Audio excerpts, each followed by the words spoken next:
그 이름이 되시고 그리고 왕이 되신 주님이 되십니다. 그분과 노래할 때, 그분을 찬양할 때 주님이 함께 하시고 우리를 축복하실 것입니다. 여러분 믿으십니까? 아멘. 우리 주님을 찬양하며 나가시겠습니다.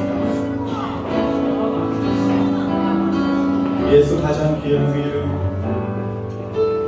예수 가장 귀한 그 이름, 예수 언제나 기도 들으사, 오 예수 나의 손 잡아주시는 가장 귀한 그 이름. 예수 찬양하기 원합니다.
영혼아 주님을 내 영혼아 주님을 찬양하라.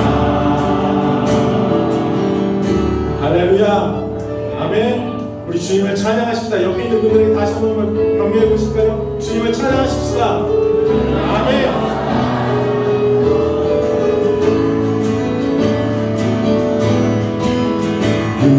유월절인 양의 피로 나의 삶의 눈이 열렸네.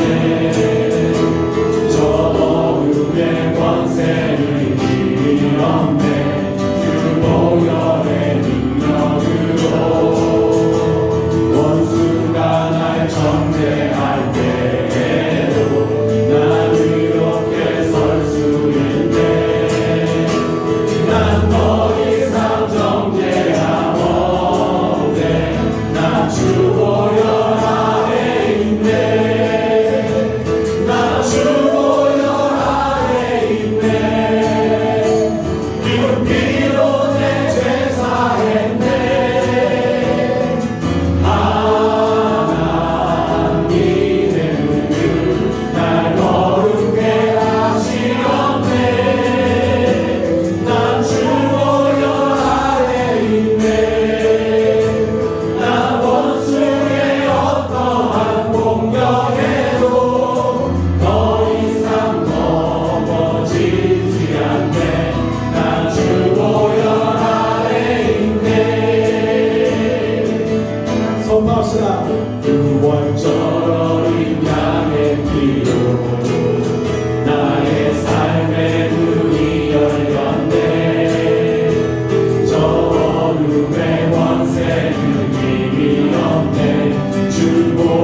되시며 피난처 되신 주님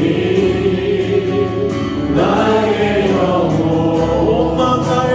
온맘 다해 주를 경배합니다. 주를 경배합니다.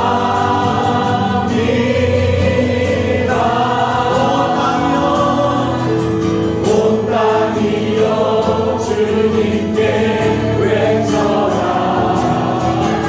능력과 위엄의 왕 되신 주 산과 바다 소리쳐 주의 이름을 높이 주의 나를 기뻐 노래하며 영원히 주님을 사랑하리라. 진실하신 주의 약속 나와 함께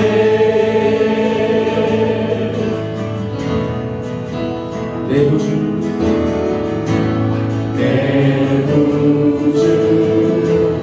예수 주가 은구르러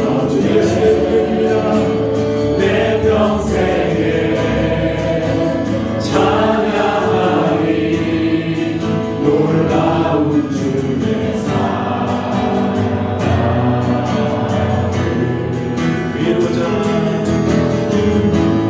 위로자 되시며 피난처 되신 주님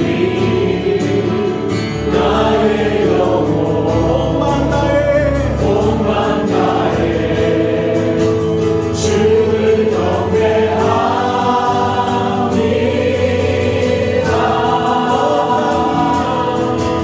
온 땅이여 주님께 외쳐라. 능력과 위엄의 왕 되신 주 산과 바다 소리쳐 주의 이름을 높이 주의 날이 기뻐 노래하며 영원히 주님을 사랑하리라. 신실하신 주의 약속 나와라. 신실하신 주의 약속 나와라. 신실하신 주의 약속 나와라. 우리 그 자리에 앉아서 주님께 더 깊이 나아가시겠습니다.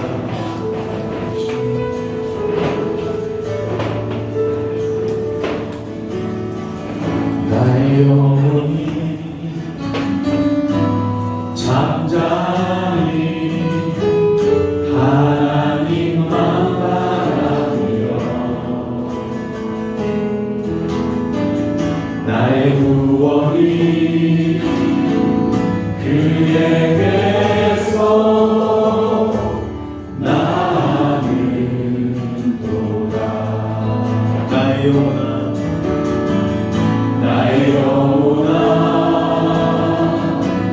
잠잠히 하나님만 바라라. 나의 소망이 저에게서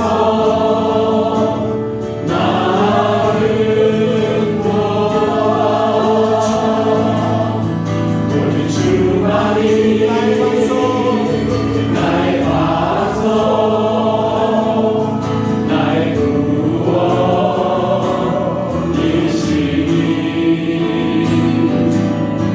오늘 주말이 나의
오늘 예배에 주님이 임재하셔서 예배의 주인 되시고 영광과 은혜가 넘치는 시간이 되도록, 그리고 성령을 사모하고 성령의 인도하심에 귀 기울여 주님의 삶을 닮아가고 믿는 자로서 구분되는 삶을 살아가도록 기도하겠습니다.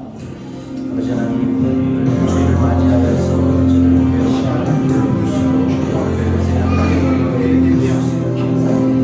주님 삶 가운데 주님을 살게 되시고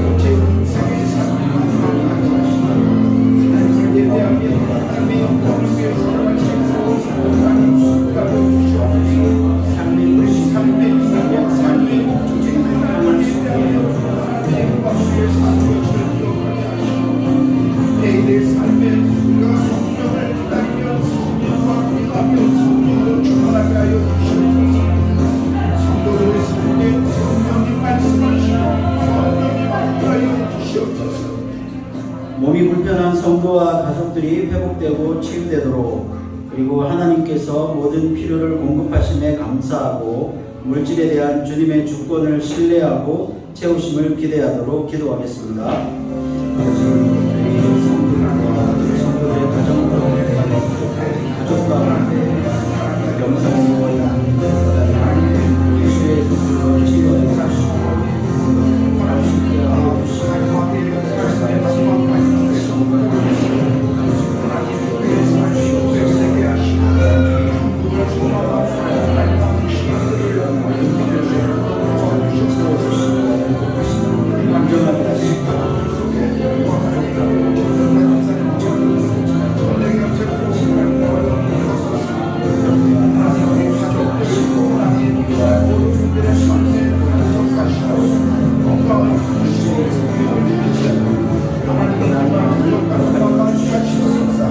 함께 하여 주시고 가족 안에 서로에 대한 사랑과 신뢰가 넘치고 그 속에서 우리 아이들이 안정감을 느끼고 건강하게 성장할 수 있도록, 그리고 청소년들이 믿음 가운데 올바른 자아를 형성하고 각자의 비전을 찾을 수 있도록 기도하겠습니다.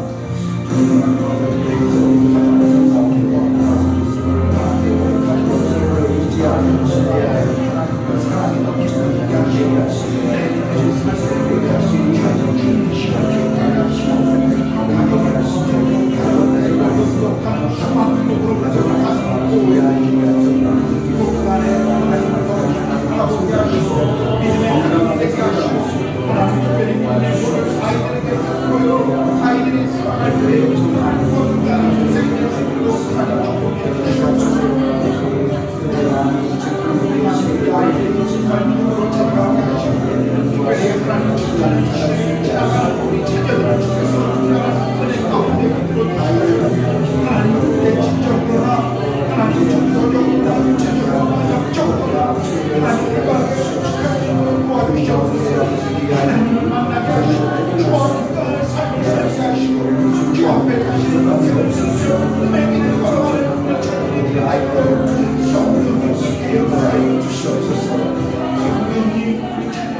한국은 장마와 집중호우로 인해서 소중한 생명을 잃고 많은 재산 피해가 발생하고 있는데, 선제적 대응을 통해서 피해가 확대되지 않도록, 그리고 특별히 인도 마니푸르주에서 벌어지는 종족 간 갈등 속에서 심각한 범죄 행위가 일어나고 있는데, 인도 정부의 적극 개입 아래 속히 안정될 수 있도록, 그리고 IBS 신학교와 학생들을 보호하시고 산제 쿠말 전도사의 성령 충만과 사역이 열매 맺고 이 땅에 하나님의 나라가 건설되어 갈 수 있도록 기도하겠습니다.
교회에서 섬기고 봉사하는 이들의 수고와 헌신을 기억하고 축복하도록 성경 공부를 통해 말씀을 배우고 성도들의 신앙이 성장하여 영적으로 부흥하는 교회가 되도록 말씀을 전하시는 김기태 목사님의 영육간의 강건과 성령 충만을 위해 기도하겠습니다.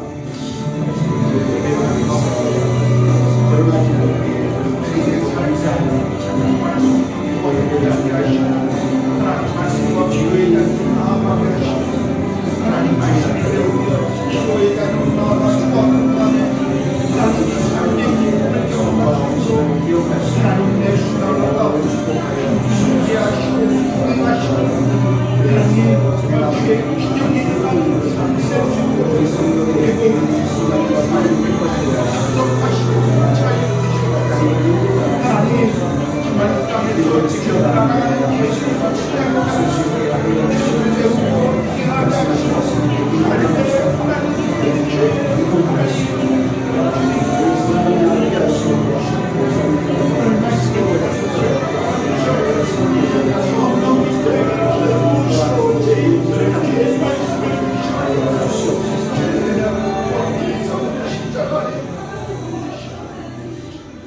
우리의 주인 되시고 언제나 우리와 동행하시는 하나님 아버지, 거룩한 주일을 지켜 예배를 드릴 수 있음에 감사드립니다. 우리가 맞닥뜨리는 모든 일들이 주님의 계획하심 가운데 합력하여 선을 이루기 위함임을 알고 인내하고 순종하며 나아가길 원합니다.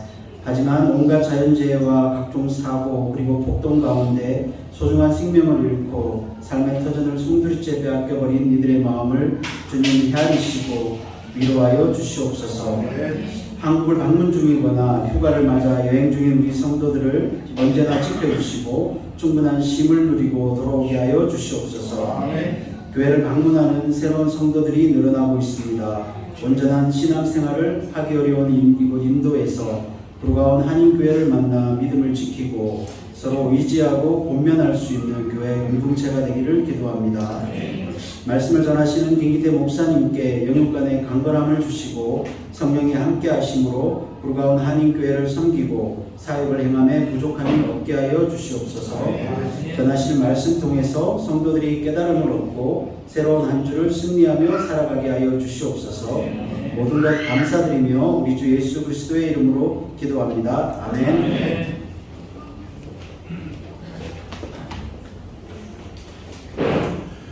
예배에 오신 모든 분들을 환영합니다. 우리 다시 한번 저와 함께 인사할까요? 잘 오셨습니다. 환영합니다. 예, 한국에 가셨던 분들이 이렇게 보니까 많이들 돌아오셨네요. 우리 지정민 목사님도 돌아오셨고 스타일이 확 달라지셨네요. 우리 한재 집사님도 오셨고 또 우리 유나유리도 오고 하엘이 하은이도 오고 이제 자꾸들 돌아옵니다. 아마 이제 2주 후면 한국 갔던 모든 가정들이 다 돌아올 거라고 생각되는데 계속 우리 안전과 좋은 쉼을 위해서 또 기대해 주셨으면 좋겠습니다. 우리가 내년 우리가 계속 계획하고 또 코로나와 또 여러 사정에 우리가 계획이 계속 미뤄졌던 이스라엘 성경의 땅을 가다 우리 이스라엘 성지순례 내년 3월 4일부터 10일까지로 그냥 결정을 했습니다. 가장 날씨가 좋을 때 성수기를 약간 비껴서 가장 좋은 시간에 우리가 이스라엘 땅을 방문하려고 합니다.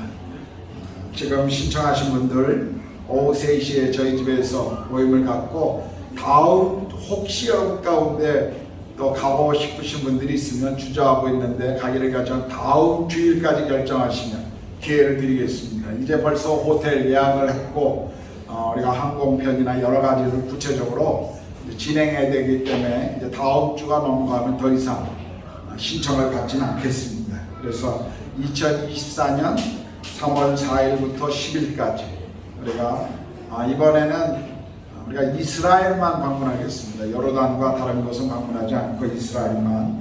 그래서 신청하신 분들 오늘 3시에 저희 집에서 예비 모임을 갖도록 하겠습니다. 다른 광고 혹시 교회에 제가 놓친 것 있습니까? 오늘 우리 오혜민 사모님, 어머님께서 또 이렇게 이육준 목사님 장모님께서 또 인도의 가족들을 만나러 이렇게 오셨습니다. 우리 김원희 집사님 잠깐 환영하겠습니다. 예, 감사합니다.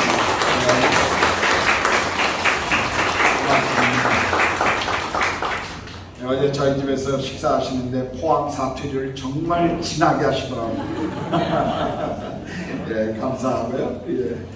자, 다른 광고 없으시면 오늘 출애굽기 강의 10번째 시간입니다. 출애굽기 8장 22절에서 28절 말씀 우리 이서민 양이 나와서 봉독해 주시겠습니다.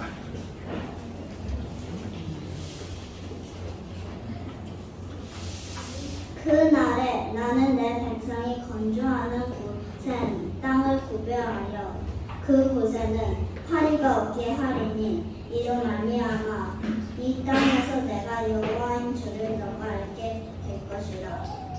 내가 내 백성과 내 백성 사이를 구별하리니 내일 이 표징이 있으리라 하셨다 하라 하시고 여호와께서 그와 같이 하시니 우수한 파리가 바로의 공과 그의 신하를 짓고 애굽 온 땅에 이르니 파리로 말미암아 그 땅에 황폐하였더라. 바로가 모세와 아론을 불러 이르되 너희는 가서 이 땅에서 너희 하나님께 제사를 드리라. 모세가 이르되 그리하면 부당하니이다. 우리가 우리 하나님 여호와께 제사를 드리는 곳에 애굽 사람을 싫어하는 아니지. 우리가 만일 애굽 사람이 목전에 제사를 드리면 그들이 그것을 미워하여 우리를 돌로 치지 아니하리이까. 우리가 사흘 뒤쯤 광야로 들어가서 우리 하나님 여호와께 제사를 드릴 때 우리에게 명령하시는 대로 하려 하나이다. 바로가 이르되 내가 너희를 보내리니 너희가 너희의 하나님 여호와께 광야에서 제사를 드릴 것이나 너무 멀리 가지는 말라. 그런즉 너희는 나를 위하여 간구하라. 아멘. 아멘.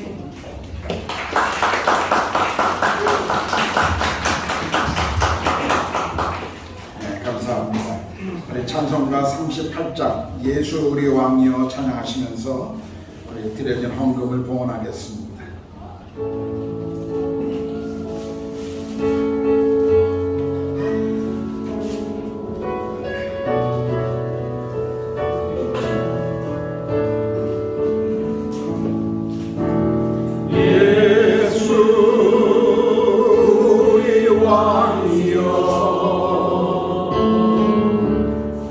이곳에 오셔서 네가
주님이 우리 왕이시고 우리 삶의 주인이십니다. 우리 왕이시고 우리 삶의 주인이시고 우리 삶의 구원자이신 주님을 이 시간 우리가 예배합니다.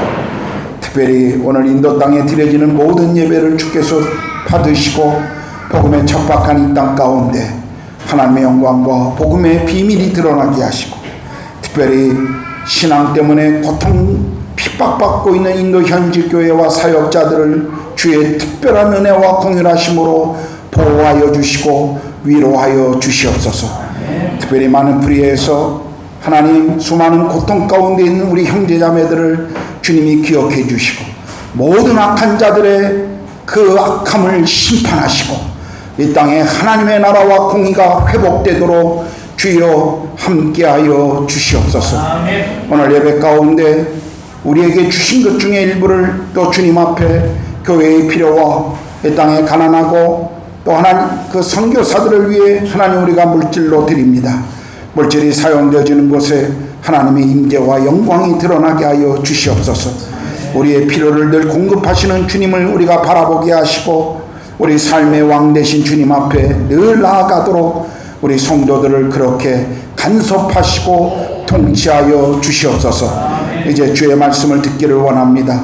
하나님, 한국에 가 있거나 여행 중에 있거나 몸이 불편하거나 여러 사정 가운데 오늘 예배에 나오지 못한 성도들 있는 그 자리가 예배의 자리가 되게 하시고 주와 함께 누리는 성령의 공동체가 되도록 인도하여 주시옵소서. 감사와 찬양을 주님 앞에 올려드립니다. 우리 주님 예수 그리스도의 이름으로 기도했습니다. 아멘.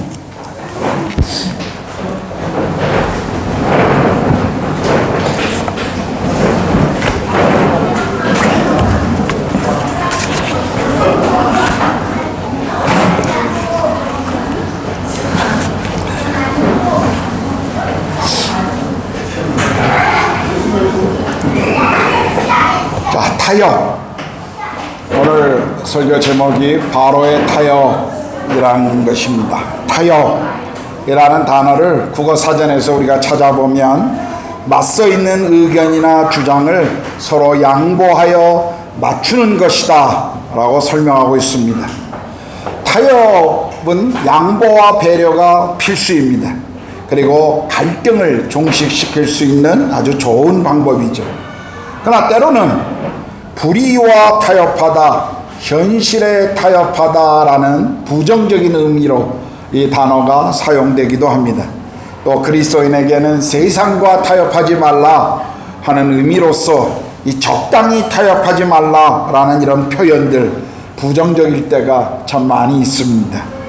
오늘 우리가 읽은 본문을 보면 10가지 재앙이 애굽에 내려지고 그리고 그 강도가 강해지면 강해질수록 바로는 완악해지고 있습니다. 그런데 이제 이 재앙 앞에 무릎을 꿇는 바로는 임기응변으로 모세를 불러 여러 타협안을 제시하는 것을 우리가 8장에서 10장까지 볼 수가 있습니다. 첫 번째 타협안은 8장 25절에 소개하고 있는데요. 바로가 모세와 아론을 불러 이르되 너희는 가서 이 땅에서 너희 하나님께 제사를 드리라. 이 타협안은 네 번째 재앙인 이 파리 때의 습격 이후에 나온 타협안이었습니다. 이 파리 때의 습격이 온 애굽을 괴롭히고 그러나 고센 땅에 머물고 있는 이스라엘 백성들에게는 파리 때의 영향력이 없자 이제 바로는 모세를 불러서 제안합니다. 이 땅에서 너희 하나님께 제사를 드리라. 이 땅에서라는 말은 이 땅 여기에서 제사를 드려라 하는 그런 의미입니다. 다른 데 가지 말고 너희들이 제사를 원하면 제사 드리게 해줄 터인데 가지 말고 애굽 땅에서 그냥 제사를 드리라 라는 그런 의미였습니다. 멀리 가지 말고 굳이 광야까지 나갈 필요 없이 내가 통치하고 있는 애굽 땅에서 너희가 제사를 하나님을 예배하라, 지금 그렇게 말한 것이죠. 우리가 하나님을 믿고 그분을 따를 때 사탄은 이 바로가 제안한 것처럼 이런 전략을 그대로 사용하는 것을 우리가 볼 수가 있습니다. 한 사람이 예수 그리스도를 믿고 구원받아 하나님의 자녀가 되면 그는 세상과 구별된 삶을 살아가려고 노력하죠.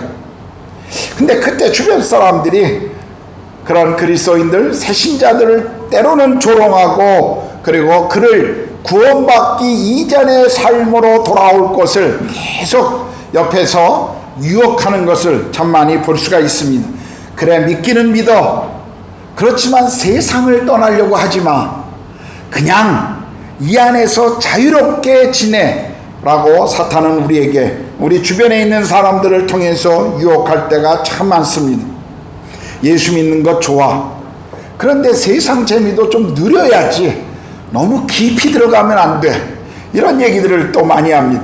일주일에 한 번 정도 교회 가는 거 괜찮아.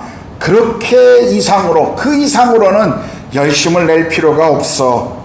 예수 믿는다고 유흥을 좀 못 즐기니? 그건 말도 안 되지. 그러면서 우리 앞에서 계속 찔러대는 그런 타협안이 우리가 쉽게 경험할 수가 있습니다. 그런데 여기 오늘 보면요, 모세는 이 바로의 제안을 아주 단호하게 거절하고 있습니다. 하나님께 제사 드리는 것은 애굽 사람들이 싫어하는 일이라 우리가 제사 지낼 때 그들은 돌로 우리를 칠 것입니다. 그 말은 무엇이냐면 애굽 사람들의 신 중에 가축의 신이 있고 특별히 소와 양에 대해서 굉장히 중요하게 여겼기 때문에 이스라엘 백성들이 만약 애굽 안에서 가축을 죽여 하나님께 제사한다면 애굽 사람들은 싫어하고 우리에게 돌을 던질 것입니다. 바로는 지금 모세는 그렇게 이야기한 것이죠. 모세는 바로에게 굉장히 지혜롭게 이것을 거부하지만 아주 단호하게 지금 모세는 말하고 있습니다. 여러분, 광야는 애굽과의 단절을 의미하는 것입니다. 광야길로 나아간다. 그것은 하나님과의 관계의 시작을 우리에게 이야기해 주고 있죠. 그래서 모세는 이스라엘 백성들이 광야에서 예배하기를 원하기 때문에 우리는 나갈 것이다 라는 것을 지금 계속 강조하고 있습니다. 우리도 마찬가지입니다. 우리가 세상과 작별하기 위해서는, 우리가 거룩한 삶을 살기 위해서는 사실은 세상과 좀 작별할 필요가 있어요. 이 말은 우리가 세상을 떠나 기도원이나 교회만 가서 살라 그런 의미가 아니죠. 우리가 거룩한 삶을 살라고 하는 것은 우리가 머무는 그곳에서 구별된 삶을 살아가야 한다라는 것을 우리에게 가르치고 있는 것입니다. 우리는 세상 안에 있지만 세상과 짝하라고 거기 머물러라고 주님이 우리를 세상 가운데 보내신 것이 아니라는 것을 우리는 압니다. 하나님이, 주님이 우리를 세상 가운데 보내시는 것, 세상 가운데 머물게 하시는 것은 그 안에서 우리가 하나님의 영광을 그리스도의 빛과 소금으로 세상을 변화시킬 것을 우리에게 요구하고 계신 것입니다. 우리 이것을 기억해야 합니다. 자, 8장 28절에 보면요, 두 번째 바로의 타협안이 나오는데요. 바로가 이르되 내가 너희를 보내리니 너희가 너희의 하나님 여호와께 광야에서 제사를 드릴 것이나 너무 멀리 가지는 말라. 자, 이 땅에서 예배를 드리라, 제사를 드리라고 하는 이 바로의 제안에 모세가 단호하게 거부하고 광야로 사흘길쯤 나가서 우리가 하나님께 제사 드리겠다, 이 안에 대한 것을 반대하면서 새로운 이 나가겠다고 거부하자 이제 새로운 타협안을 바로가 제시한 겁니다. 가긴 가되 너무 멀리 가지 말라는 것이, 가되 너무 멀리 가지 말. 오늘 사탄도 동일한 이런 유혹들을 우리에게 많이 하죠. 믿긴 믿되 너무 열심히 믿지 말라는 거예요. 믿는 거 좋은데 너무 헌신하지 말라라고 얘기합니다. 제가 처음 제 친구들을 따라서 교회에 처음 나갔을 때 저희 가정에는 친가나 외가를 거쳐서 아무도 예수 믿는 사람이 없었습니다. 처음 제가 교회에 나가면서 좀 조심스러웠어요. 부모님이 어떻게 생각할까.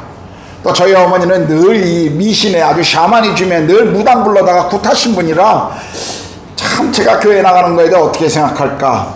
그래, 조심스러웠기 때문에 집에 말을 하지 않고 주일마다 도서관 간다, 학교 간다, 친구 만나러 간다, 그리고 이제 교회를 이렇게 오고 가곤 했었습니다. 근데 어느 날 식사하는데 저희 아버지께서 저에게 이렇게 물어보시는 거예요. 야, 네 친구 중에 목사들이 있다고 그러던데 그 목사들이 너에게 교회 가자는 말 안 해?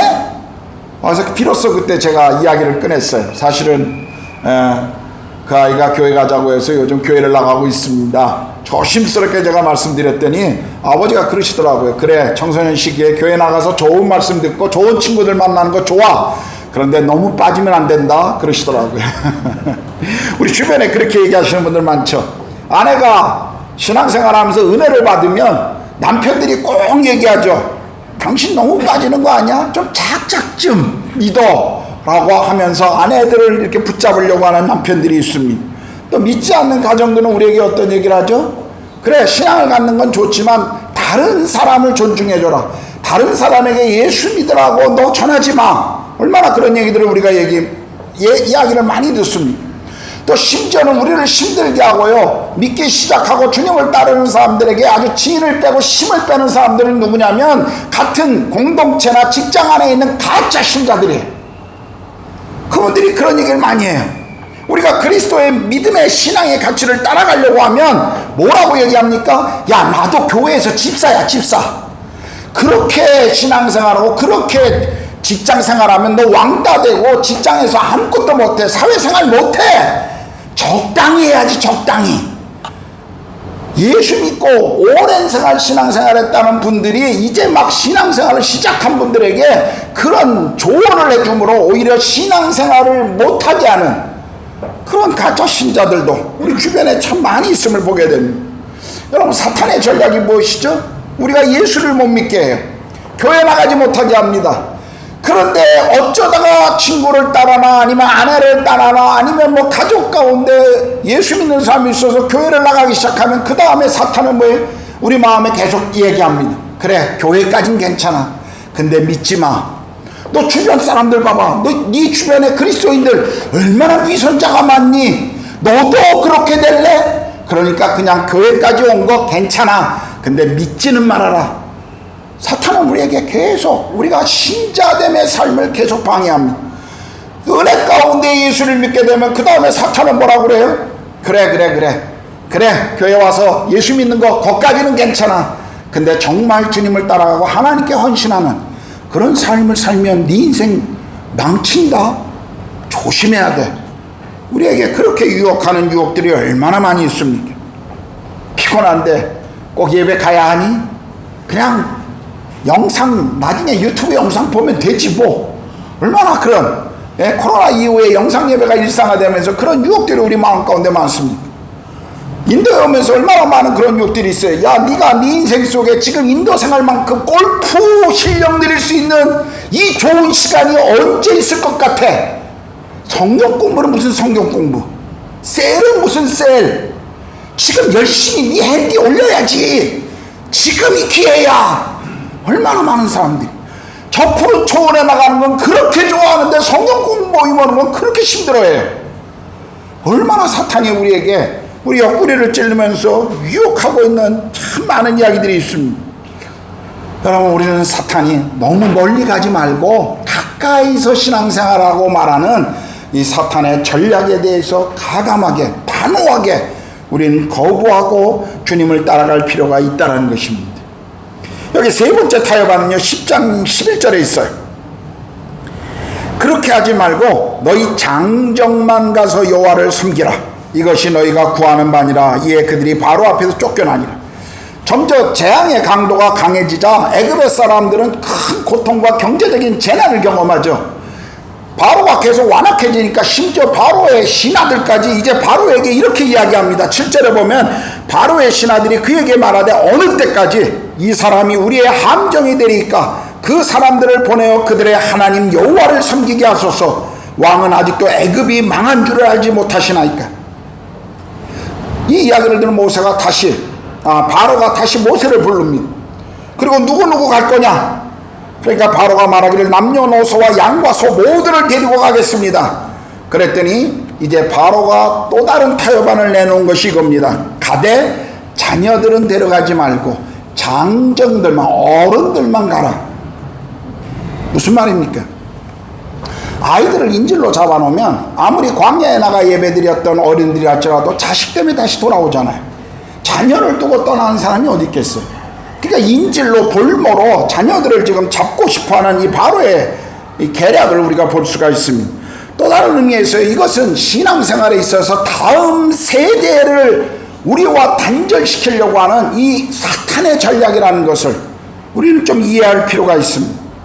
요즘 한국교회는 점점 주일학교가 없어지고 있다고 합니다. 최근 제가 어떤 인터넷에 그 기사를 읽어보니까 장로교 통합 측에서 통계를 낸 것을 보니까 현재 서울에 또 장로교, 한국 장로교 안에 80%가 주일학교가 없다고 그럽니다. 2030년이 되면 아마 90% 이상이 교회에 주일학교가 사라질 것이라고 하는 이런 아주 슬픈 비관적인 전망을 내놓는 걸 봤어요. 가장 큰 이유는 한국의 젊은이들의 이 출산율의 저조라고 그래요. 아이들을 낳지 않으니까 교회도 계속 어린아이들이 사라지는 거예요. 계속 아이들을 안 낳으니까 계속. 그리고 요즘 또 굉장히 한국 경제나 미래가 불투명하다 보니까 많은 젊은이들이 요즘 한국의 이 평균 결혼 연령이 굉장히 늦어지고 있잖아요. 그러다 보니까 뭐 대부분 30대 후반 40대 초반에 결혼들을 많이 하다 보니까 아이를 낳아도 그냥 노산이다 보니까 하나 정도 이렇게 낳는 경우가 많답니다. 그리고 애를 낳지 않겠다라고 생각하는 부부들도 참 많이 있죠.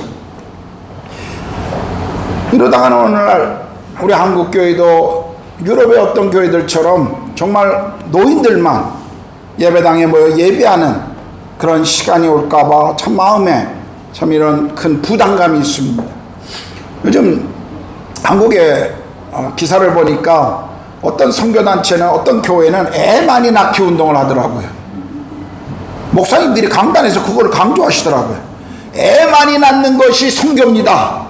애 많이 낳는 것이 하나님의 영광을 위해 정말 귀한 일입니다. 애들 많이 낳으시라고. 사실 뭐 다 누군들 안 낳고 싶겠습니까? 주변에 여러 상황이 어렵고 힘드니까 아이들을 갖는 것이 참 쉽지 않은 그런 사회 속에 우리가 살다 보니까 그렇습니다만, 그래도 우리 그리스도인들은 자녀들을 낳고 자녀들을 양육하는 그 책임에 대해서 우리는 늘 생각해야 합니다. 교회가 다음 세대를 잃어버리면 우리 교회의 미래가 어디 있겠습니까? 그런 의미에서 우리 이영규 집사님 축복합니다. 오늘 예배에 안 보이시는데 우리 박동현 집사님도 애가 셋인 가정들 정말 잘하신 결정입니다. 저와 제 아내 평생에 후회되는 것이 둘 낳고 스톱했다는 거예요. 셋은 낳았어야 되는데. 애를 키워보니까요, 아이들이 자라가면서 아이들로 얻는 그 기쁨과 감격이 얼마나 많은지 정말 애 하나 더 낳지 않은 것이 늘 저희 인생의 큰 후회감 중에 하나입니다. 하여튼 이 아주 이 저조한 출산율이 오늘 한국 교회에 큰 문제가 되고 있는 것처럼, 또 한 가지는 부모들이 자녀 세대들, 자기 자녀에 대한 믿음의 관심들이 없다는 거예요. 아이들을 그냥 교회에 맡기면, 교회 주일학교에 맡기면 교회가 책임져 준다라고 생각합니다. 아이들의 영혼에 대한 관심이 없어요. 심지어 어떤 부모들은 아이들의 인격을 존중해 준다고 신앙도 아이들이 결정해야 한다라고 자유롭게 맡긴다라고 두는 부모들도 있어요. 제가 알고 있는 어떤 분도 그 믿음의 가정에서 자랐고 모태 신앙인데도 저에게 뭐라고 얘기했냐면, 목사님, 저는 저희 아이들이 기독교, 힌두교, 이슬람 다 경험해보고 자기가 맞는 종교를 선택하도록 자유를 줄 것입니다. 그렇게 얘기하더라고요. 그럼 그게 아이들의 인격을 봐주는 것일까요? 하나님이 우리에게 선물로 주신 우리 자녀들의 영혼에 대한 무책임한, 정말 하나님이 우리의 부모들에게 준 그 귀한 책무를, 그것을 망치는 아주 어리석은 행동이라는 것을 우리는 좀 그것을 알아야 합니다. 저는 교회 안에서도 마찬가지예요. 많은 부모들이 아이의 성적과 좋은 대학에 가는 것은 그렇게 관심이 많으면서 아이들의 신앙이 어떻게 자라가고 있는가, 거기에는 관심들이 없어요. 우리가 아이들이 집에서 침대를 어떻게 놓을 것인가, 책상을 어떻게 배치할 것인가, 어떤 옷을 입고 다닐 것인가, 아이들에게 자유를 허락하는데 우리가 절대 아이들에게 맡겨서는 안 되는 한 가지가 있습니다. 그것은 아이들의 영혼의 문제예요. 이 구원에 대한 문제예요. 우리는 우리 아이들의 구원을 붙들고 기도해야 합니다. 아이들이 정말 복음을 깨닫고 정말 그 복음 안에서 자라갈 수 있도록 기도해야 돼요. 저는 제 아내와 함께 저희 아이들이 6살 이전에 주님을 만나서 정말 분명한 신앙의 고백이 있기를 기도했었습니다. 두 아이가 다 그런 경험을 했어요. 물론 어렸을 때의 경험이었기 때문에 커가면서 이 아이들이 수련회 가서 또 다시 복음을 확인하고 또 헌신하고 또 청년 시기에 대학 시절에 또 그런 것들을 봐요. 그렇게 신앙을 위해서 기도하고 관심을 가져놓는데 제 아이 두 명 중에 지금 제 아들은 교회를 나가지 않습니다. 제가 목사로서 굉장히 부끄러운 고백이에요. 제 아이가 저에게 얘기해요. 아빠, 제가 하나님 안 믿는다는 거 아니에요. 저 하나님 믿어요. 그분의 살아계심을 믿고 그분을 믿어요. 그런데 예배에 나가는 것은 제가 좀 생각해 볼게요. 그래도 코로나 전까지는 예배에 나갔어요. 근데 코로나 이후에 영상을 보기 시작하고 계속 그런 시간을 보내더니 어느 날, 물론 제 아들이 지금 백수로 놀고 있기 때문에 아마 자기 또래 청년들이 모인 곳에 예배하러 가고 그곳에 사람들과 교제하는 것이 여러 가지로 아이의 마음에 부끄러움도 있고 또 자기의 인생의 어떤 그런 마음의 아픔도 있을 것이라고 저는 생각합니다. 근데 그렇게 붙들고 기도했던 아이가요, 저희가 저희 자식을 위해서 한 기도 안 했을까요? 매일 그렇게 붙들고 기도했던 아이도요, 신앙에 대해서, 하나님에 대해서, 그 관계에 대해서는 부정하지 않지만 지금 예배에 나가지 않아요. 그것이 저희 부부에게 지금 커다란 큰 짐입니다. 얼마나 그게 저희 부부에게 지금 기도 제목이고 큰 제목인지 몰라요. 큰 아픔인지 몰라요. 여러분, 우리가 우리 자녀들에 대해서 부모로서 우리가 신앙의 모범을 보여야 되고 그 아이들의 영혼을 위해서 우리가 기도해야 합니다. 사단은요, 계속 우리 아이들을 뺏어가려고, 그 영혼을 뺏어가려고 해요. 얼마나 많은 청소년들이 세상에 빠져 복음에 대해 관심이 없습니다. 우리 부모들이 그것을 알고 부모들이 아이들을 위해서 기도하지 않으면 누가 아이들의 영혼을 책임져 주시겠어요? 우리는 아이들의 영혼의 구원의 문제를 정말 내 문제로 끌어안고 우리 부모들은 기도해야 합니다. 여러분, 인간은 죄인으로 태어나요. 죄인은요, 스스로 판단하고 분별할 수 있는 선한 능력이 없어요. 착각하지 마십시오. 우리 아이들이 크면 잘 결정하겠지. 아니에요. 우리는 우리 아이들, 다음 세대들의 신앙에 대해서 정말 깊은 관심을 가지고 우리는 기도해야 합니다.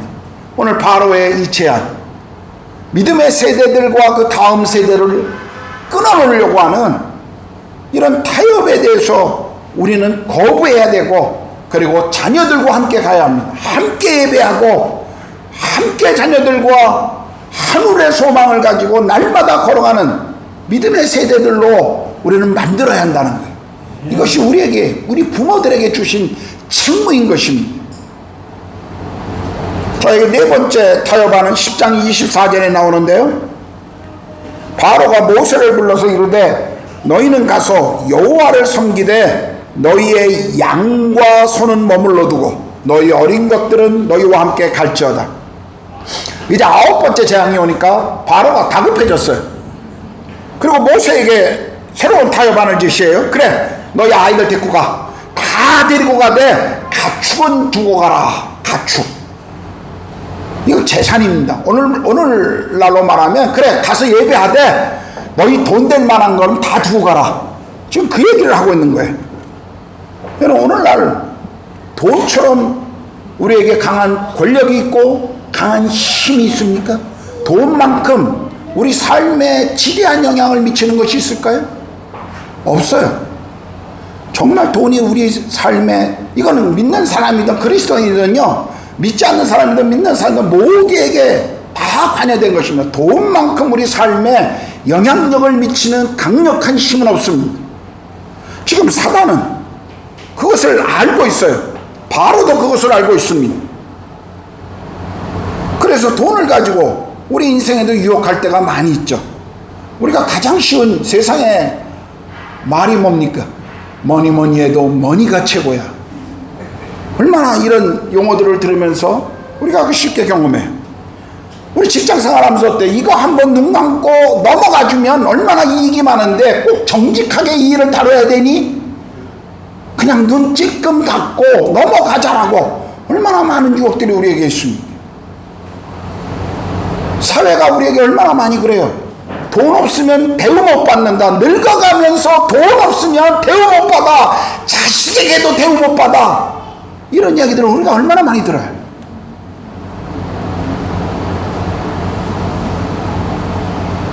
저 언젠가 한번 여러분에게 이야기했는지 모르지만, 한국에 방문했을 때 이렇게 택시를 타고 제가 있는 아파트를 가자고 이렇게 얘기했는데, 휴먼시 아파트 갑시다. 그랬더니 사람들이 휴먼시 아파트를 뭐라고 부르냐면 휴거라고 부르는데, 휴거.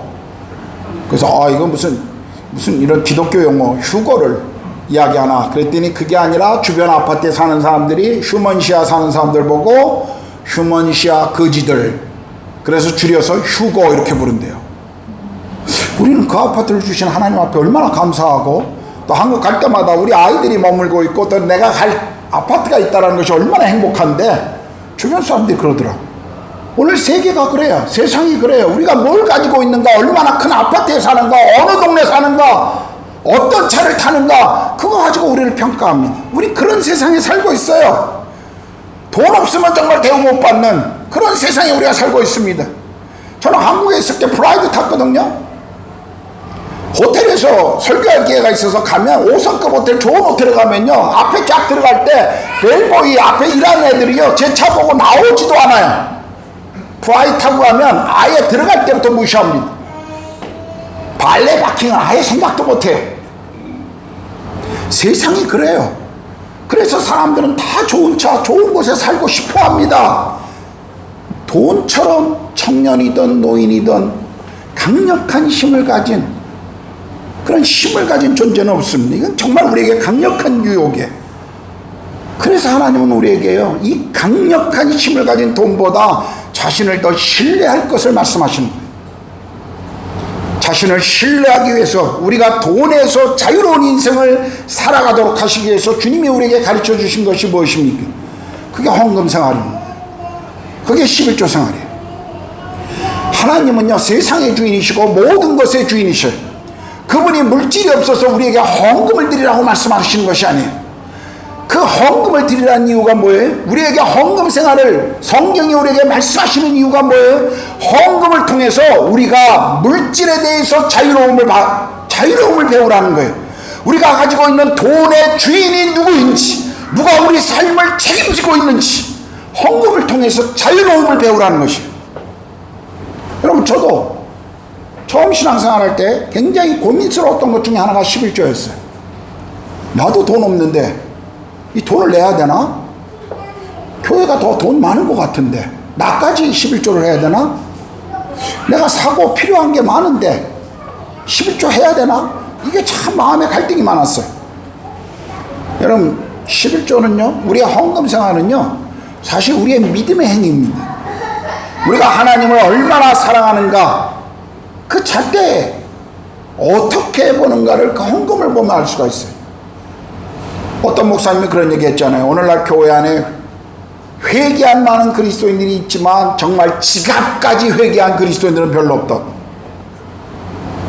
어떤 분이 침례를 받으러 들어왔는데요, 침례 욕조 안에 들어오면서 그랬대요. 잠깐만요 목사님, 조금 기다려주세요. 그래서 왜요? 그랬더니 제 주머니 안에 지갑이 들어있어서 이것 좀 꺼내고 올게요. 그랬더니 목사님 그랬다잖아요. 그게 회개해야 정말 회개하는 겁니다. 여러분, 우리 삶에 가장 필요하고 유익하고 또 가장 강한 힘과 유혹이 되는 것이 돈 아니에요. 이건 부정할 수가 없습니다. 그런데 주님은요, 이 돈으로부터 우리가 자유롭기를 원하세요. 그래서 우리에게 헌금하실 것을 말씀하신 거예요. 헌금은 나의 공급자가 하나님이시고 나의 삶의 주인이 그분이시고 그분이 모든 것을 책임지신다는 우리의 신앙의 고백입니다. 그게 우리의 고백이에요. 우리가 얼마나 돈에 집착합니까? 헌금하지는 않지만요, 사실 다른 데 쓰는 돈은 얼마나 쉽게 쓰는지 몰라요. 저희 형님이 저희 가정에서 지금 유일하게 믿지 않는 분인데, 그분이 오래전에 저한테 그런 얘기를 했어요. 야, 너희는 교회 가면 그렇게 뭘 헌금이 많냐? 어디서 들으셨는지 그러더라고요. 일반 헌금, 주중 헌금, 11조, 건축 헌금, 감사 헌금, 무슨 헌금, 뭐 이렇게 헌금이 많냐고. 야, 그 돈을 왜 교회에다 내냐 임마. 그럼 저한테 뭐라고 타박하시더라고요. 가만히 저희 형님의 삶을 보면요, 제가 주님 앞에 드리는 11조보다 헌금보다 그분은 술 마시는데 더 많은 돈을 써요. 근데 헌금하는 건 굉장히 어리석다고 생각하고 자기 건강 망치는 거는 굉장히 좋다라고 생각해요. 그리스도인들 가운데도 그런 분들이 참 많이 있습니다. 자기를 위해서 쓰는 돈에 대해서는 아까워하지 않는데 하나님이 나에게 공급자라는 것을 고백하면서도 여전히 주님 앞에 헌금하는 것, 그거에 대해서는 그렇게 힘들어 하시는 분들이 있습니다.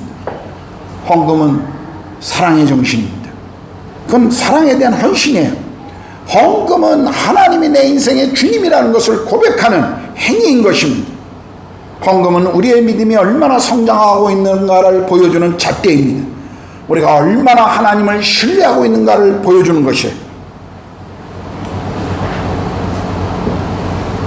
하나님께서는 다시 말씀드리지만 그분이 무언가 없어서 헌금하라고 명하시는 것이 아니라 그것을 통해서 우리 삶의 돈이라고 하는 것에 자유함을 누릴 수 있도록 하나님 우리에게 가르치기를 원하신 것입니다. 저는 우리 교회 성도 모든 분들이 이 물질에서 좀 자유로운 사람들이 되셨으면 좋겠어요. 사실 그렇게 우리 인생 돌아보면요, 그렇게 쪼들리지 않습니다. 쪼들린다는 거 조금 덜 먹고 덜 쓰는 것뿐이에요. 우리 삶을 돌아보면 정말 우리가 아무것도 못 먹어서 길거리에 나앉고 있습니까? 그런 분들도 있지만 대부분 그렇지 않아요. 우리 삶이 그렇게 없지 않습니다. 그런데도 늘 우리는 이 돈이라고 하는 유혹 앞에, 이 힘 앞에 우리가 무릎을 꿇고 굴복할 때가 참 많이 있습니다. 여러분, 내 손에 쥐인 것을 붙잡고 있으면서 어떻게 하나님이 주신 은혜를 경험할 수 있겠습니까? 우리가 주님 앞에 주님을 신뢰하면요, 이 돈에 대한 영역에서도 주님을 신뢰하기 시작하면 주님이 우리 삶을 책임진다는 것을 우리가 배우고, 그리고 그 안에서 자유로움을, 우리의 영혼의 자유로움, 삶의 자유로움을 우리가 경험할 수 있다는 것입니다. 우리 인생의 가장 큰 권력이요, 가장 큰 유혹인 이 돈에 대한 문제. 지금 바로는 모세에게 그것을 놓고 가라는 거예요. 그걸, 이거 놓고 가면 네가 나가지 못할 것을 알고 있는 거예요. 사단도 오늘 이 부분을 건드리면 성도들이 하나님을 향한 신뢰가 무너질 것을 알고 있기 때문에 사단은 계속 이 부분을 우리에게 공격하는 것입니다. 여러분, 하나님을 신뢰하십시오. 하나님이 우리 삶에, 우리의 영혼의 구원자이실 뿐만 아니라 지금 우리 삶에 그분이 통치자이시고 주님이시고, 우리가 그분을 신뢰하면 그분이 책임지실 것입니다. 자, 오늘 이 모든 바로의 타협, 모세가 담대히 분명하게 거부하고 있죠. 오늘 우리에게도 같은 타협을 요구하는 사람들이 참 많이 있습니다. 비슷한 타협을 요구하는 문화와 그리고 사회가 있습니다. 우리는 우리의 신앙 앞에 주어진 이 타협 앞에 우리는 분명하고 단호한 거부가 필요합니다. 주저할 필요가 없어요. 또 그 결과에 대해 두려워할 필요가 없습니다. 왜냐하면 하나님이 책임져 주시기 때문에 그렇습니다. 여러분, 시편 20편 7절 8절에 시편은 이렇게 노래합니다. 어떤 사람은 병거, 어떤 사람은 말을 의지하나 우리는 여호와 우리 하나님의 이름을 자랑하리로다. 그들은 비틀거리며 엎드려지고 우리는 일어나 바로 서는도다. 사람을 의지하거나 물질을 의지하거나 권력을 의지하거나 환경을 의지하는 사람은요, 흔들리면, 그거 의지하던 그것이 흔들리면 반드시 무너진다는 거예요. 그러나 하나님을 의지하는 사람들은 계속 설 것이라고 하는 약속입니다. 하나님께 모든 것을 여러분 맡기고 살아보십시오. 여러분, 우리가 오해하지 마세요. 어떤 분들은 우리가 하나님께 맡기세요 그러면 나는 아무것도 하지 않고 하나님께 맡겼으니까 하나님이 책임져 주세요, 그리고 자기에 대한 책임과 모든 것들을 그냥 하나님께 다 주는, 그것이 하나님께 맡긴다 라고 생각하는 분들이 있습니다. 아닙니다. 우리가 하나님께 맡긴다는 것은요, 내게 주어진 것을 내가 최선을 다하되 그 결과에 대해서 하나님을 신뢰한다는 거예요. 그 결과가 내가 기대한대로 됐던, 내가 기대하지 않았던 결과가 내게 찾아온다 할지라도 나는 여전히 신실하신 하나님을 의지하고 따르겠습니다. 그게 하나님께 맡긴다는 의미예요. 오해하면 안 돼요. 마치 어떤 분들이 헌금하면서 내가 1,000만 원 하면 하나님 이 복 주셔서 내게 1억을 돌려주실 것을 기대합니다. 마치 하나님과 딜하는 것처럼. 아니에요. 그렇지 않아요. 그건 잘못된 거예요. 하나님께 맡긴다는 것이 내가 맡겼으니까 하나님 내가 기도하고 내가 기대했던 모든 것 하나님이 책임져 주고 주셔야 됩니다. 그거 얘기하는 것 아니에요. 우리가 맡긴다는 것은 우리가 기대했던 것이든 기대하지 않았던 것이든 그 결과가 어떻든 간에 여전히 하나님이 신실하시기 때문에 그분을 내가 신뢰하고 따르겠다고 하는 고백이에 우리 그걸 잊지 말아야 합니다. 여러분, 하나님의 말씀을 순종하면요 우리 앞에 있는 바로는 무너지게 되어 있습니다. 우리가 세상적인 물질과 행복을 쫓아가면 그거 잡기가 얼마나 어렵다는 거 여러분 아마 알지 않아요? 그런데 우리가 하나님을 가까이 하면 정말 그분이 주시는 삶의 행복과 우리 안에 넘치는 기쁨이 무엇인지를 정말 우리는 발견할 수가 있다는 것입니다. 우리는 그것을 배워야 돼요. 이 세상과 타협하면요 세상이 나를 지켜줄 것 같지만 사실은 우리가 타협하는 그 순간부터 세상은 그리고 사탄은 우리를 먹으려고 우리를 무너뜨리려고 공격하기 시작한다는 것입니다. 타협하면 얻을 것 같지만요 사실은 타협하면 모든 것을 다 잃어버립니다. 이것을 기억하셔야 돼요. 그래서 우리는 세상과 타협하거나 세상에게 속으면 안 됩니다. 바로를 보십시오. 모세에게 여러 타협안을 제시했고 그로 하여금 하나님과 성도들의 관계를 그리고 하나님께서 하신 말씀과의 그 관계를 깨어버리려고 계속 그는 유혹했지만 모세는 단호하게 그것을 거부하고 하나님의 말씀을 의지하고 백성들과 가축을 데리고 광야로 이제 떠나는 모세의 모습을 우리가 볼 수가 있습니다. 여러분 생각해 보십시오. 바로는 바뀔 수 있었을까요? 계속되는 그의 완악함을 보면서 모세는 어떤 생각을 했을까요? 현실적으로 정말 변할 것 같지 않은 사람이었습니다. 이스라엘 백성들은 어떨까요? 정말 내 말을 듣고 광야로 나갈까? 이것도 참 큰 장벽처럼 모세는 느꼈을 것입니다. 그런데요, 이 큰 장벽 앞에서 모세가 한 것이 있어요. 그것은 매일매일 하나님의 말씀을 듣는 것이었습니다. 매일매일 하나님의 말씀을 듣는 거예요. 바로는 변하지 않고 주변 환경도 변하는 거 없고 현실은 암담해 보이지만 모세는 계속 하나님의 약속을 붙잡고 그 약속대로 나아갔다는 사실입니다. 우리 삶에서도 마찬가지예요. 우리 인생의 철장벽과 같은 그 무언가가 우리를 가로막을 때가 있습니다. 정말 무너뜨리지 못하고 무너지지 않을 것 같은 그런 장벽이 우리 앞을 가로막을 때가 있어요. 내가 최선을 다해도 정말 무너뜨리지 못할 것 같은 그런 장벽이 있을 때가 있습니다. 그게 가정의 문제든 부부간의 문제든 자녀간의 문제든 내 비즈니스의 문제든 아니면 어떤 다른 사람과의 관계의 문제이든 정말 무너질 것 같지 않은 철저하게 높아진 장벽이 우리 앞에 있을 때가 있어요. 아마 여러분 지금 그런 장벽을 앞에 두신 분들이 있을 거예요. 그때 우리가 무엇을 해야 합니까? 정말 하나님께 나아가야 됩니다. 하나님께 초점을 맞추셔야 돼요. 오늘 바로가 모세에게 큰 장벽으로 다가왔지만 그러나 모세가 매일매일 하나님의 말씀을 듣고 순종할 때 바로는 꺾일 수밖에 없었어요. 이스라엘 백성은 따라갈 수밖에 없었습니다. 하나님의 기적은 드러날 수밖에 없었어요. 우리가 하나님의 말씀을 매일매일 따라가고 그 말씀에 순종하고 성령과 동행하기 시작하면 우리 앞에 높아진 바로와 같은 장벽은 무너질 것입니다. 여러분의 삶에 어떤 장벽이든 그 장벽을 무너뜨리는 것은요 다른 것이 아니라 하나님과의 관계입니다. 하나님을 신뢰하십시오. 어떤 성도들은 평소에 편안하고 건강하고 모든 것이 잘 될 때 하나님께 기도하지도 않고 하나님께 나아가지도 않아요. 필요를 못 느껴요. 그러다가 어려운 일이 닥치면 하나님 도와달라고 나갑니다. 하나님 마치 어려울 때 도와주시는 분 정도로만 하나님을 만나는 분들이 있어요.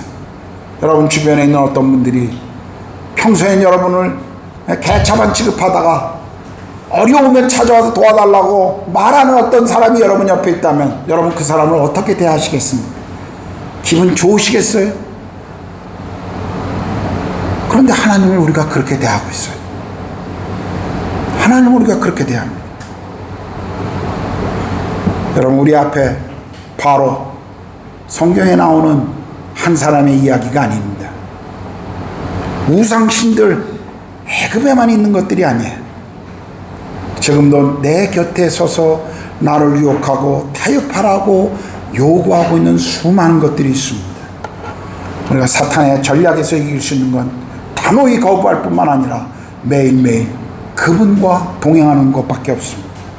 매일 하나님의 말씀을 붙잡고요, 그 말씀을 붙잡고 그 말씀을 신뢰하고 전진하는 것밖에 없습니다. 성경에 보면 마태복음 4장과 누가복음 4장을 보면 예수님이 광야에서 시험 당하시는 것을 우리에게 설명해 주죠. 사탄이 아주 달콤한 시험을 합니다. 예수님이 어떻게 그 시험을 이기시나요? 말씀을 사용하셔서 이기십니다. 하나님의 말씀을 사용하세요. 단호하게 사탄의 제안을 거부하고 하나님의 뜻을 따르셨어요. 그런데 재미난 것은요, 그 다음 구절이에요. 승리하셨다고 이 타협을 단호하게 거부하시고 주의 말씀을 따랐다고 해서 사탄이 영원히 떠났나요? 아니에요. 성경에 보면 잠시 동안 떠나더라 그럽니다. 우리가 성경을 읽어보면 예수께서도 매일매일의 삶에서 하나님을 신뢰하고 그분을 따라가는 것을 행하셨던 분이셨습니다. 오늘 우리에게도 그것이 필요합니다. 매일매일 여러분의 삶에서 말씀과 기도의 자리로 나오십시오. 말씀을 붙들고 기도의 시간을 좀 가지세요. 말씀을 펼치고 그 말씀 안에서 하나님의 뜻이 무엇인가를 좀 읽고 그 말씀에 순종하고 그 말씀을 붙잡고 그 약속을 신뢰하고 기도의 자리로 나아가 보십시오. 하나님이 여러분의 삶에 왜 역사하지 않으시겠습니까? 하나님이 여러분의 삶에 왜 무너뜨리지 않으시겠어요? 바로와 장벽을 왜 무너뜨리지 않으시겠어요? 매일매일 주님 앞에 그런 시간들을 가지시고 그렇게 주님과 동행하는 저와 여러분이 되시기를 축복합니다. 아멘. 기도합시다.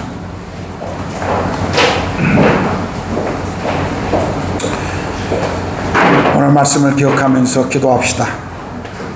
어떻게 우리가 삶에서 승리할 수 있을까요? 여러분, 계속 세상에 우리가 머물고 세상의 모든 요구를 들어주면서 어떻게 하나님의 은혜를 우리가 경험할 수 있겠습니까? 우리가 승리할 수 있는 방법, 다시 주께로 돌아와 기도의 자리로, 말씀의 자리로 나아가는 것밖에 없습니다. 내가 결단하면 이길 수 있어. 여러분, 착각하지 마십시오. 저나 여러분이나 착각하면 안 돼요. 우리가 무언가 결단했다고 그 결단 제대로 지키고 이겨본 적이 있습니까? 우리는 날마다 속아요. 그리고 또 적당히 회개하고 적당히 또 주님을 따라갑니다. 이게 슬프지만 우리의 현실이에요. 언제까지 우리가 그렇게 살아가겠습니까? 언제까지 우리 신앙생활에서 주님과 그런 관계를 가지고 그렇게 우리가 주님을 따라가겠습니까? 기도합시다. 주님, 제가 다시 기도의 자리로 나아가겠습니다. 제가 다시 제 삶에서 말씀의 자리로 나아가겠습니다. 주님과 동행하겠습니다. 주님, 제 삶을 통치해 주시고 그렇게 인도해 주십시오. 제가 저 자신을 신뢰하지 않겠습니다. 제 자신을 믿지 않겠습니다. 우리 기도합시다. 기도하겠습니다.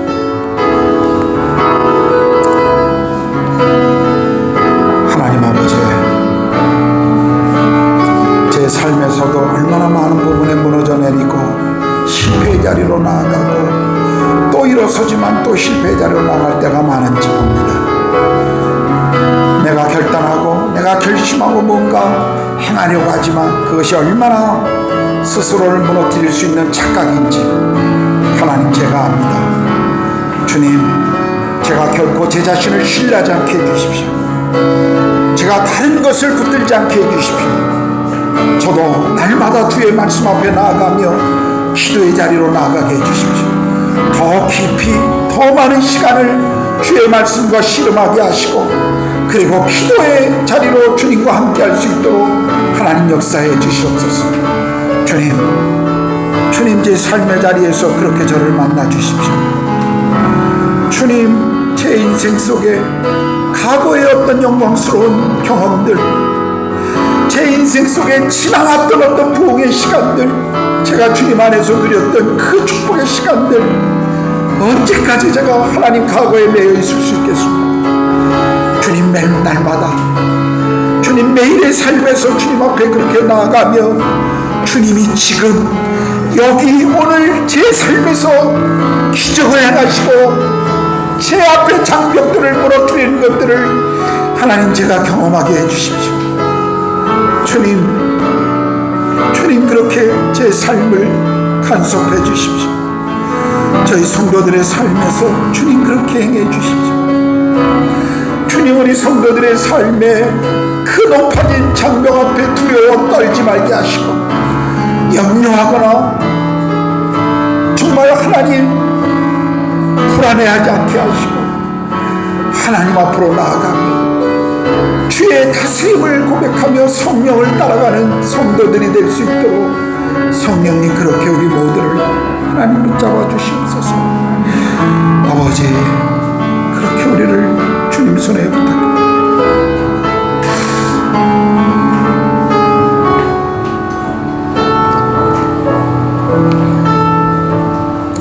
하나님 아버지, 오늘 바로가 모세에게 제안했던 여러 타협안들, 오늘 우리가 이 땅에서 살아가면서 경험하는 또 다른 유혹의 또 다른 표현임을 우리가 압니다. 하나님, 사랑하는 우리가 온 한인교회 모든 성도들의 삶을 주님 아십니다. 목자인 저보다 제가 알고 있는 이상으로 주님은 너무 정확히 우리 모두의 삶을 알고 계시고 무엇이 우리의 아픔이며 무엇이 우리의 신음이며 무엇이 우리의 장벽인지를 주님이 아십니다. 주님, 그래서 제가 주님께 기도합니다. 주님 우리 성도들의 삶에 간섭하시고 함께해 주시옵소서. 유혹이 올 때마다 단호하게 분명하게 그것을 거부하게 하시고 하나님의 말씀을 따라 매일매일 그 삶의 발걸음을 뛰어갈 수 있도록 성령님 그렇게 우리 모두를 인도하여 주시옵소서.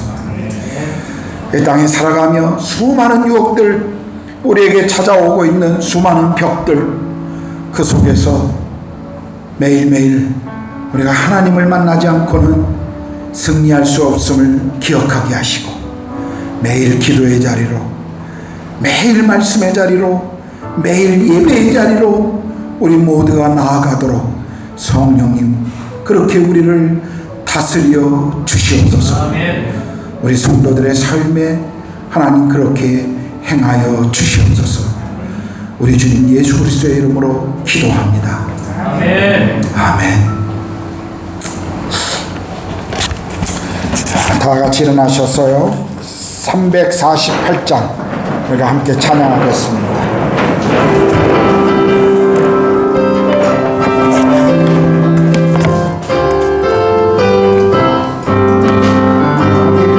나올지라 죄악 벗으려 내요 담대하게 나올지라 약한 역병과 성령과 멸망의 날 내가 섰는 눈 앞에 곧 떠오르리라. 영광 할렐루야, 영광 할렐루야, 영광 할렐루야, 곧 승리하리라. 마귀들과 싸울지라 죄악 벗으려 내요 고압지는 우리들은 흉한 마귀 아닌가. 무섭고도 언제 모든 걸 쳐버리고 주 예수 붙들라. 영광 할렐루야, 영광 할렐루야, 영광 할렐루야, 곧 승리하리라.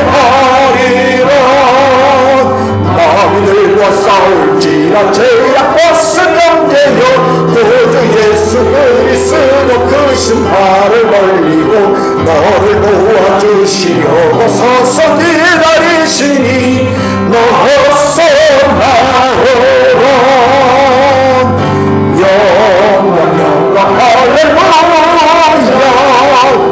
영광 영광 할렐루야.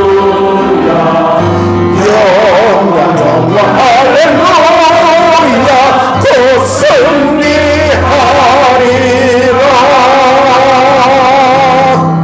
이제는 우리 주님 예수 그리스도의 은혜와 하나님의 크신 사랑하심과 성령의 내주하시고 교제케 하시니 또 한 주 우리를 부르신 부름의 자리에서 하나님의 영광을 위해 살아갈 사랑하는 구로가온 한인교회 모든 성도들 머리 위에, 그리고 사랑하는 우리 자녀들과 또 우리의 비즈니스 위에, 그리고 이 땅에서 하나님 나라와 복음을 위해 삶을 드리고 계시는 모든 선교사님들과 그 사역의 열매와 그 자녀들 위해 이제로부터 영원토록 함께 하시기를 간절히 축원하옵나이다. 아멘. 아멘.